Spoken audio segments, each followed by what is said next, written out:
L'association 269 Life France est présente aujourd'hui pour dénoncer l'enfer que vivent les animaux pendant ces dites fêtes de fin d'année. Un véritable massacre organisé. Les humains se représentent les fêtes de fin d'année comme un pur moment de joie, de bonheur qu'ils partagent avec les membres de leur famille ou leurs amis.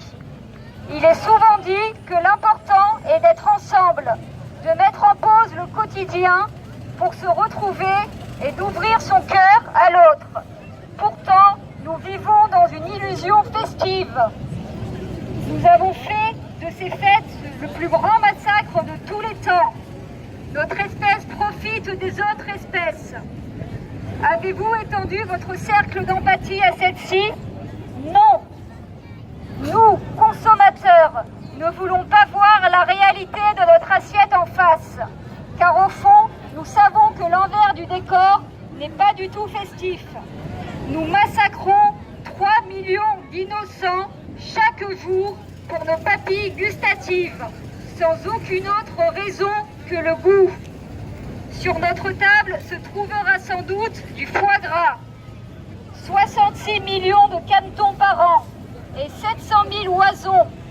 23 millions de canetons femelles seront broyés car dites inutiles. Le reste sera enfermé dans des cages pour gavage. Un tube métallique leur sera enfoncé dans la trachée jusqu'au fond de l'estomac. Une douloureuse injection de nourriture 2 fois par jour en 2 à 3 secondes. Leur foie malade atteindra 10 fois sa taille normale. Sur notre table se trouvera du saumon. Une sélection génétique pour cet animal pour en faire un saumon mutant qui prendra 6 kilos en 2 ans. 2 fois plus qu'un saumon naturel. Nourri avec de la farine de poisson et de l'huile de palme assaisonnée de colorants pour un saumon bien rose. Il sera ensuite électrocuté, découpé et fumé. Le chevreuil, le sanglier, la dinde, le chapon, le poulet, le veau, le lapin, le porc et tous les autres animaux n'auront pas eu une vie meilleure que les animaux que nous venons de vous citer en exemple. Les animaux meurent simplement d'être différents de nous.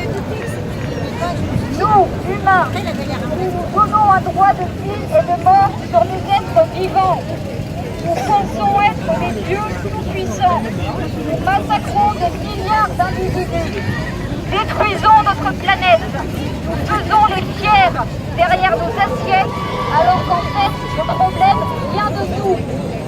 Nous réduisons à l'état d'esclaves et de marchandises ces êtres vivants.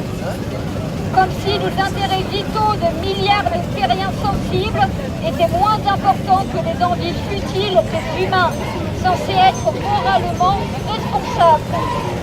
Comme si le sexe, l'origine ou l'espèce d'un être sensible était une raison pour en justifier qu'il, elle, soit envoyé à l'abattoir et démembré sans aucune nécessité.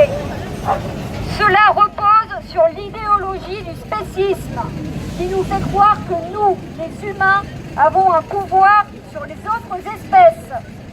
Arrêtez-vous un instant et ayez une pensée pour ces êtres humiliés qui luttent pour leur vie avant que leurs cadavres ne soient exposés sans gêne sur les tables d'une monstrueuse humanité. Aujourd'hui, et en cette période de fête, nous réclamons justice pour les animaux. Alors, ne faites pas de vos corps des cimetières et optez pour des repas sans cruauté. Puisque l'alimentation végétalienne équilibrée est adaptée à tous les âges de la vie et convient aux plus grands sportifs. Absolument rien ne permet de justifier le massacre qui a lieu tous les jours. Luttons ensemble pour la prise en compte des intérêts fondamentaux de tous les êtres sensibles sans discrimination arbitraire. Et refusons les codes et la propagande des lobbies spécistes et de l'exploitation animale.